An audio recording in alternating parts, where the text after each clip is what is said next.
اسماعیل میرٹھی 1844 اس میں پیدائش ہوئی، 1917 ء میں ان کی وفات ہوئی ہے۔ محمد اسماعیل نام اسماعیل تخلص تھا، میرٹھ میں پیدا ہوئے۔ اس دور کے رواج کے مطابق انہوں نے ابتدائی تعلیم گھر پر حاصل کی۔ میرٹھ کے ایک عالم رحیم بیگ سے فارسی زبان کی اعلیٰ تعلیم پائی۔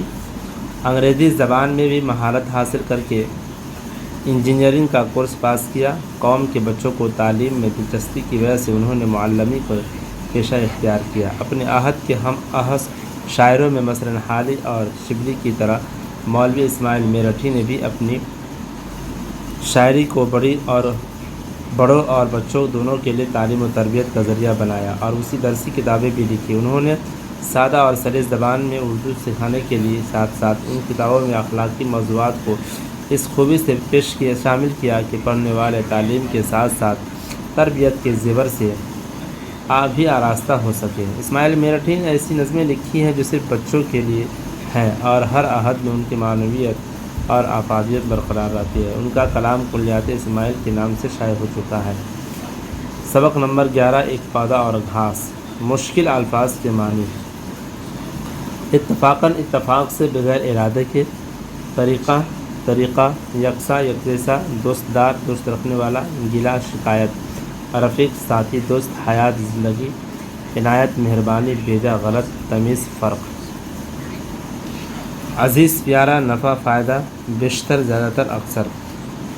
نظم کا خلاصہ۔ شاعر اسماعیل میرٹھی نے ایک پودے اور گھاس کے درمیان جو مکالمہ ہوا ہے اسے نظم میں پیش کیا ہے۔ وہ کہتے ہیں کہ ایک باغ میں ایک پودا اور گھاس پاس کھڑے تھے۔ گھاس نے پودے سے کہا کہ اے میرے ساتھی، اس دنیا کا عجیب طریقہ ہے، ہماری اور تمہاری ایک ذات ہے، قدرت کی جانب سے ہمیں زندگی ملی ہے، مٹی، پانی، ہوا اور روشنی دونوں کو برابر حاصل ہے، لیکن لوگ تیرے ساتھ اچھا سلوک کرتے ہیں اور مجھے جڑ سے اکھاڑ کر پھینک دیتے ہیں۔ کوئی مجھے یہاں پھیلنے پھولنے نہیں دیتا، گھوڑے، گدھے یا بیل مجھے کھا لیتے ہیں، لیکن کوئی جانور تجھے کھانے کی کوشش کرتا ہے تو اسے ڈنڈے سے پیٹا جاتا ہے۔ گھاس کی یہ بات سن کر پودے نے کہا، تیرا یہ شکایت کرنا درست نہیں ہے، مجھ میں اور تجھ میں کوئی فرق نہیں، اگر کوئی فرق ہے تو وہ یہ کہ لوگوں کو سایہ اور میوہ چاہیے۔ اب میں بڑا ہو جاؤں گا تو یہ سایہ دار درخت بنوں گا اور مجھ پر جو پھل آئیں گے لوگ انہیں کھائیں گے۔ یہاں اسی کو عزت ملتی ہے جس سے لوگوں کو فائدہ حاصل ہو۔ نظم کا مرکزی خیال۔ اس نظم میں ایک پودے اور گھاس کا مقابلہ کیا گیا ہے۔ گھاس صرف جانوروں کے کھانے کے کام آتی ہے، جبکہ پودا بڑا ہو کر پھل دار اور سایہ والا درخت بنتا ہے۔ اس لیے لوگ گھاس کے مقابلے میں پودے کی قدر کرتے ہیں، جس سے لوگوں کو نفع یا فائدہ ہوتا ہے، لوگ اسی کو زیادہ چاہتے ہیں۔ ذیل کے اشعار کی تشریح سیاق و سباق کے ساتھ کیجیے۔ اتفاقاً ایک پودا اور گھاس باغ میں دونوں کھڑے ہیں پاس پاس۔ گھاس کہتی ہے کہ اے میرے رفیق، کیا انوکھا اس جہاں کا ہے طریق،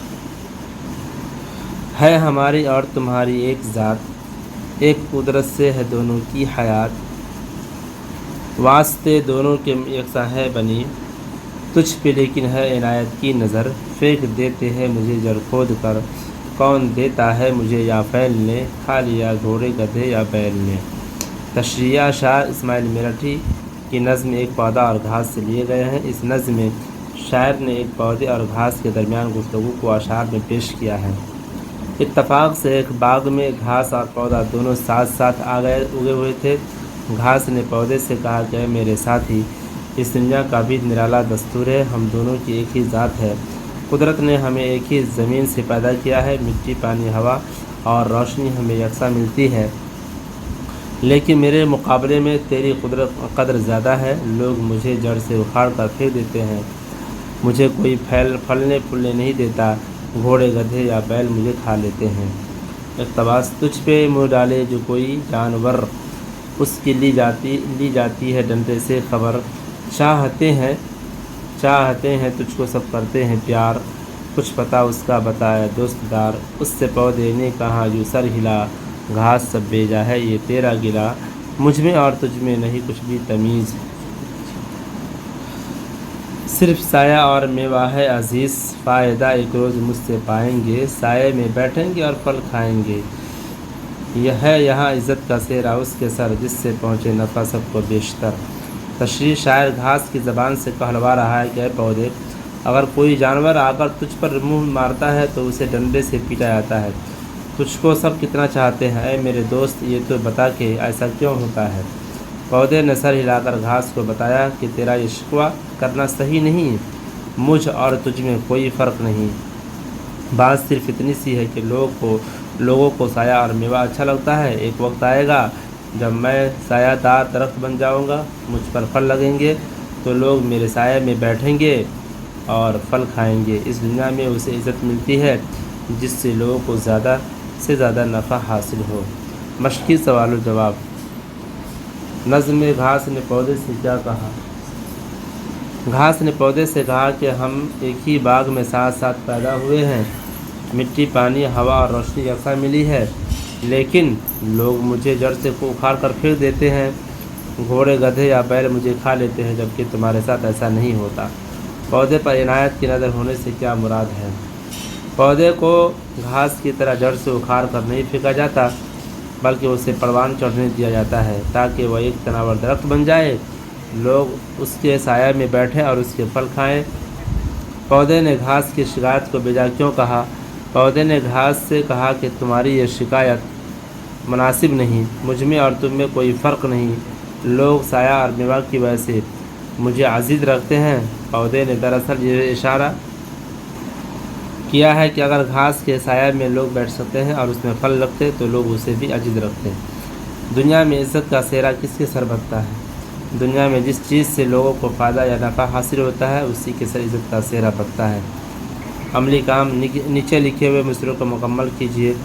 مٹی اور پانی، ہوا اور روشنی، واسطے دونوں کے یکساں ہیں بنی، اس سے پودے نے کہا جو سر ہلا، گھاس سب بیجا ہے یہ تیرا گلا۔ نیچے لکھے ہوئے لفظوں کو جملوں میں استعمال کیجیے۔ اتفاقاً پردیس میں اتفاقاً کوئی شناسا مل جائے تو بہت خوشی ہوتی ہے۔ نفع: کسی کام میں نفع حاصل نہ ہو تو لوگ بددل ہو جاتے ہیں۔ تمیز: اچھے اور برے کام میں تمیز کرنا چاہیے۔ بیشتر طلبہ امتحان میں فرسٹ ڈویژن لانا چاہتے ہیں۔ رفیق: ان دونوں سچے رفیق نہیں ملتے۔